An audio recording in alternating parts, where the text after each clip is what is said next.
खोटं डॉक्युमेंट महाराष्ट्राला दिल्याबद्दल ते माफी मागणार आहेत का? त्यांना मागायला लावा माफी. आदित्य ठाकरेंनी मी महाराष्ट्राचा पप्पू आहे असं प्रदर्शन हे करू नये.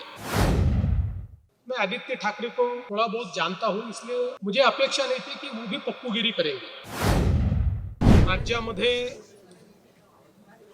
जी अतिवृष्टी आणि महापूर आला त्यानंतर राज्य सरकारच्या वतीनं जे रिलीफ पॅकेज घोषित करण्यात आलं होतं त्याचा आज आढावा मंत्रिमंडळाच्या बैठकीमध्ये आम्ही घेतला. आतापर्यंत या अंतर्गत 8,000 कोटी रुपये हे रिलीज झालेले आहेत. जवळपास 40 लाख शेतकऱ्यांच्या खात्यांमध्ये पैसे पोचलेले आहेत. आज मंत्रिमंडळाच्या बैठकीत अजून 11,000 कोटी रुपये रिलीज करण्याला मान्यता देण्यात आली. कारण हे बजेटमधले पैसे नसल्यामुळे याला विशेष बाब म्हणून मान्यता देण्यात आली. आता हेही पैसे पुढच्या 15 दिवसामध्ये शेतकऱ्यांच्या खात्यापर्यंत पोहोचवण्याचे आदेश आम्ही दिलेले आहेत. आत्ता जो काही निधी गेलेला आहे हा वेगवेगळ्या जिल्ह्यांमध्ये वेगवेगळ्या पद्धतीने गेलेला आहे. काही ठिकाणी तो पार्शल गेलेला आहे. याचं कारण आम्ही एक निर्णय घेतला होता की जशा याद्या येतील तशी मान्यता द्यायची, सगळ्या याद्यांकरता थांबायचं नाही. त्यामुळे कोणी हे कन्फ्युजन ठेवण्याचं कारण नाही की आम्हाला तर आता isakal.com आहे देशातील नंबर 1 ची मराठी न्यूज वेबसाईट. प्रत्येक अपडेटसाठी isakal.com ला नक्की भेट द्या. जे काही NDRFचे पैसे होते ते मिळाले पण 10,000 मिळाले नाहीत. आम्हाला 10,000 मिळाले पण 3 हेक्टरचे मिळाले नाहीत. ज्यांना 2 हेक्टरचे पैसे मिळाले आता त्यांच्या खात्यात 3 हेक्टरचे पैसेही आपण टाकतोय जर ते 3 हेक्टरवाले असतील तर. त्यामुळे माझा अंदाज असा आहे की पुढच्या 15 ते 20 दिवसांमध्ये पूर्णपणे शेतकऱ्यांच्या खात्यामध्ये हे पैसे जातील. 90% आम्ही शेतकरी हे पुढच्या 15 ते 20 दिवसात कव्हर करायचा प्रयत्न करू. 10% तरी देखील लागतील, कारण काहींच्या अकाउंट्समध्ये प्रॉब्लेम आहेत, काहींच्या रेकॉर्ड्समध्ये प्रॉब्लेम आहेत, काही ठिकाणी मल्टिपल होल्डिंग आहे. तेही सॉल्व्ह करण्याचा प्रयत्न चाललेला आहे. आता याच्यामध्ये निधीची कुठलीही कमतरता उरलेली नाही. फक्त आपण एक समजून घेतलं पाहिजे की याची प्रोसेस आहे. त्या प्रोसेसमध्ये 2 वेळा याद्या व्हॅलिडेट कराव्या लागतात. कारण जसं कोणी पात्र सुटू नये तसंच कोणी अपात्र किंवा जो एलिजिबल नाही त्याच्या खात्यामध्ये पैसे जाऊ नये याकरता याच्यात मोठ्या प्रमाणात आपल्याला त्याचं रिव्हॅलिडेशन करावं लागतं. एक सुदैवाने ॲग्रीस्टॅकचा डेटा असल्यामुळे ॲग्रीस्टॅकचे जे अकाउंट होल्डर आहेत या कोणाचंही आम्ही E-KYC करत नाही आहे. अन्यथा E-KYCलाच 1 महिना लागला असता. फक्त एखाद्या केसमध्ये जिथे ॲग्रीस्टॅकमध्ये नाव नाही आणि एलिजिबिलिटी आहे त्यांचंच केवळ E-KYC आपण करतोय. त्यांनाही आपण पहिले मदत देऊ, त्याच्यानंतर मग E-KYC करू असाही निर्णय आपण केलेला आहे. त्यामुळे पुन्हा एकदा सांगतो की जवळपास आपण त्या ठिकाणी जी थेट मदत आहे त्यापैकी 8,000 कोटी रिलीज केली आहे. 11,000 कोटी आज रिलीज आपण करतो आहोत आणि आता ती आपल्या शेतकऱ्यांच्या खात्यामध्ये जायला सुरुवात झालेली आहे. घाई करू नका, अजून थांबतो, ते पळून जात नाही. दुसरं असं आहे की आता मोठ्या प्रमाणात शेतमालाच्या खरेदीचा विषय आलेला आहे. याही संदर्भात आम्ही सगळीकडे आता रजिस्ट्रेशन सुरू करतो आहोत. रजिस्ट्रेशनचं कारण आपल्याला माहिती आहे. आपण ही पद्धत याकरता सुरू केली की पूर्वी जर रजिस्ट्रेशन केलं नाही तर व्यापारीच शेतकऱ्याचा माल विकत घेऊन कमी पैशाने विकत घ्यायचे आणि सरकारला जास्त पैशाने विकायचे. आणि म्हणून आता आपण शेतकऱ्यांचं रजिस्ट्रेशन घेतो आणि मग त्यांचा माल रजिस्ट्रेशन नंतर खरेदी करतो. तशा प्रकारचं रजिस्ट्रेशन आपण सुरू केलेलं आहे. शेतकऱ्यांना माझी विनंती आहे की शेतकऱ्यांनी रजिस्ट्रेशन करावं. व्यापारी जर हमी भावाप्रमाणे तुमचा माल खरेदी करत असेल तर जरूर व्यापाराला विका, पण हमी भावापेक्षा कमी भाव जर व्यापारी देत असतील तर रजिस्टर करून सरकारच्या खरेदी केंद्रावर आपला माल टाका. आपल्या खात्यामध्ये हमी भावाप्रमाणे आपल्याला पैसे मिळतील. तर या संदर्भातली सुरुवात देखील संपूर्ण राज्यामध्ये आपण केलेली आहे. यासोबत आज सोलापूर, तुळजापूर, धाराशिव ही जी आपली रेल्वे मार्ग आहे याच्या सुधारित आराखड्याला मान्यता देण्यात आलेली आहे. जवळपास 3,295 कोटीच्या आराखड्याला मान्यता दिली आहे. 50% पैसे यातले राज्य सरकार देणार आहे, 50% केंद्र सरकार देणार आहे. यामुळे मोठ्या प्रमाणात या ठिकाणी धाराशिव जिल्ह्याला तर फायदा होणारच आहे. पण आपल्याला माहिती आहे की जे काही धार्मिक पर्यटन आहे, रिलिजियस टुरिझम आहे, कारण तुळजापूर आणि पंढरपूर हे दोन्ही आपल्याकरता अत्यंत महत्त्वाचे सेंटर्स आहेत आणि त्या दृष्टीनं सोलापूर जिल्हाच एकूण अशा प्रकारे जोडला गेल्यामुळे त्याचा फायदा होणार आहे. यालाही आज मान्यता दिली आहे. आपल्याला कल्पना आहे की यापूर्वी आपल्या राज्यामध्ये आपण एक विजन 2047 बनवायला हातामध्ये घेतलं होतं. खूप मोठ्या प्रमाणात सगळ्या विभागांनी जवळपास 7 लाख स्टेक होल्डरशी चर्चा करून, सर्व्हे करून, त्यांचे एस्पिरेशन्स घेऊन आपण हा आराखडा तयार केलाय. या आराखड्यामध्ये 2030 पर्यंतची उद्दिष्ट आहेत. 2035 जेव्हा महाराष्ट्र 75 वर्षाचा होईल तेव्हाची उद्दिष्ट आहेत आणि 2047 जेव्हा विकसित भारत आपण तयार करणार आहोत तेव्हाची उद्दिष्ट आणि त्याचा रोडमॅप आपण तयार केलाय.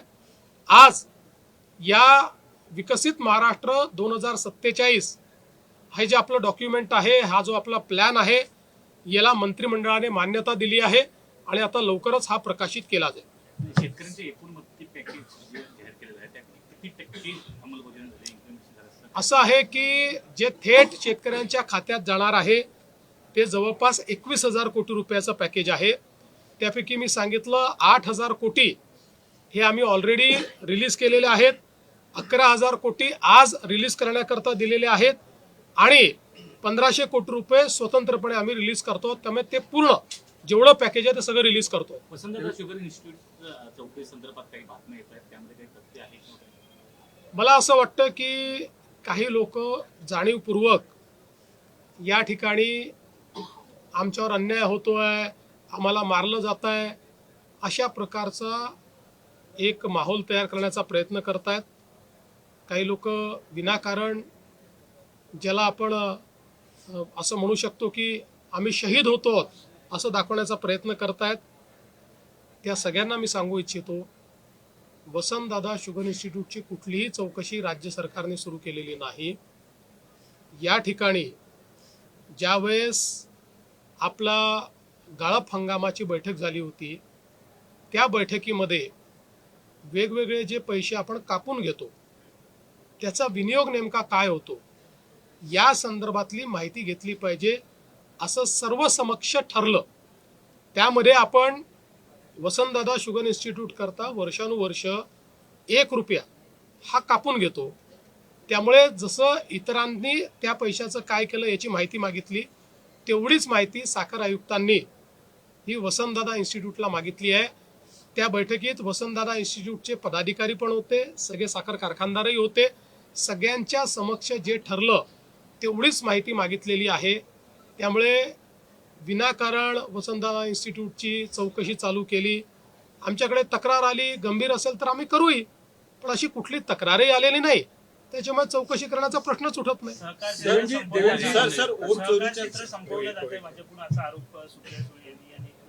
म्हणूनच मी म्हटलं की बघा, काही लोकांना रोज खोटे डॉक्युमेंट दाखवण्याची सवय जडली आहे. आता आजच त्यांनी दाखवलेलं पॅन कार्ड हे खोटं निघालं. आता ते माफी मागणार आहेत का? त्यांनी जाहीर माफी मागितली पाहिजे. त्या संदर्भात तर आता म्हणजे ते पॅन कार्ड नेमकं काढलं कोणी याच्यावर आता FIR दर्ज होतोय. त्यामुळे रोज खोटे डॉक्युमेंट आपल्याच घरी तयार करायचे आणि प्रेस कॉन्फरन्स घ्यायची आणि आपणही दिवसभर ती चालवायची आणि आम्हाला प्रश्न विचारायचे. त्यांना प्रतिप्रश्न विचारा, आता काय ऍक्शन घ्यायची आणि त्यांच्याकडनं माफी मागायला लावा. खोटं डॉक्युमेंट महाराष्ट्राला दिल्याबद्दल ते माफी मागणार आहेत का? त्यांना मागायला लावा माफी. यांनी दिलेल्या निवेदनासंदर्भात आपण बैठक करून ती, परंतु कुठला शेतकरी नेता असं आहे की रात्री उशिरा 1 वाजता बच्चू कडू यांनी मला मेसेज पाठवला की आम्ही बैठकीला येणार असं आपल्याला म्हटलं होतं, पण आमचे सगळे शेतकरी नागपूरला जमा होत आहेत आणि आम्हीच तिथे नसलो तर त्यातनं वेगळं कन्फ्युजन तयार होईल. म्हणून आमचं मागणीपत्र आम्ही तुम्हाला पाठवतो आहोत. तुम्ही त्याच्यावर निर्णय करावा आणि आम्ही काही बैठकीला येणार नाही. त्याच्यामुळे आम्ही ती बैठक रद्द केली. आता त्यांचं जे मागणीपत्र आलं आहे त्यातल्या ज्या गोष्टीवर सकारात्मक निर्णय करता येतील, ज्याच्यावर तातडीने निर्णय करता येतील ते निर्णय आम्ही करू. त्या संदर्भात विभागाला आम्ही सांगितलेलं आहे. सर, मतचोरी संदर्भामध्ये वारंवार केलं जात आहे. काल देखील आदित्य ठाकरे जसं राहुल गांधींनी पत्रकार परिषद घेऊन बोगस मतदान आहे त्याचं दाखवलं होतं, तसं आदित्य ठाकरेंनी दाखवलं. माझी अशी अपेक्षा होती की आदित्य ठाकरेंनी मी महाराष्ट्राचा पप्पू आहे असं प्रदर्शन हे करू नये अशी माझी अपेक्षा होती. कारण मला वाटत नाही की ते महाराष्ट्राचे पप्पू आहेत. मी काही त्यांना म्हणतही नाही. पण ज्या प्रकारे राहुल गांधींनी मोठी स्क्रीन लावून त्याच्यावर इकडून तिकडे येरझाऱ्या घालायच्या आणि खोदा पहाडावर चुहा भी नाही निकला अशा पद्धतीचं वक्तव्य करायचं, दुर्दैवाने तेच काल या ठिकाणी आदित्य ठाकरेंनी केलेलं आहे. माझी एवढीच अपेक्षा आहे, मी काय बोलणार नाही. त्याची उत्तरं इलेक्शन कमिशनने दिलेली आहेत. त्या संदर्भात इलेक्शन कमिशनने चॅलेंज देऊन ते कुठलाही त्या ठिकाणी योग्य पुरावा देऊ शकले नाहीत. त्याच्यामुळे माझी एवढीच अपेक्षा आहे की किमान तुम्ही राहुल गांधी बनू नका. याच मुद्द्यावरून 1 नोव्हेंबरला सर्वपक्षीय आंदोलन, त्याच्यावर मी कालच सांगितलंय कव्हर फायरिंग आहे. त्यांना माहिती आहे निवडणुका हरणार आहे म्हणून कवर फायरिंग करतात. देवेंद्र जी, जिस तरीके से आदित्य ठाकरे ने कल जो वर्ली में दिखाया और उसके बाद 1 नवंबर को मोर्चा ले जाने की तैयारी, इसको कैसे देखते? देखिए, मेरी अपेक्षा इतनी थी कि मैं आदित्य ठाकरे को थोड़ा बहुत जानता हूँ, इसलिए मुझे अपेक्षा नहीं थी कि वो भी पप्पूगिरी करेंगे. उन्होंने भी राहुल गांधी जी की स्टाइल में बड़ी स्क्रीन लगाना और फिर हमने देखा राहुल गांधी जी इधर से उधर चल रहे हैं, उधर से इधर चल रहे, और जो बोला उसमें खोदा पहाड़ और निकला चूहा भी नहीं, ऐसा जो राहुल गांधी का प्रदर्शन था बस उसी का रेप्लिका यहाँ पर आदित्य ठाकरे इन्होंने किया है. और मैं ऐसा मानता हूँ कि उनका कवर फायरिंग चल रहा है. उनको ये पता है जनता उनके साथ नहीं है, वो चुनाव में जीत नहीं सकते, इसलिए कवर फायरिंग कर रहे हैं कि हारने के बाद फिर यही वीडियो दिखाएंगे, देखिए हमने तो कहा था इसलिए हम हारे. ये एक प्रकार से लोकतंत्र का मजाक उड़ा रहे हैं. देश विदेशातील प्रत्येक घडामोडींचे लाईव्ह अपडेट मिळवण्यासाठी आता साम टीव्हीच्या सर्व सोशल मीडिया प्लॅटफॉर्मला लाईक, फॉलो आणि सबस्क्राईब करा. तसंच सर्व नोटिफिकेशनसाठी बेल आयकॉन प्रेस करायला विसरू नका.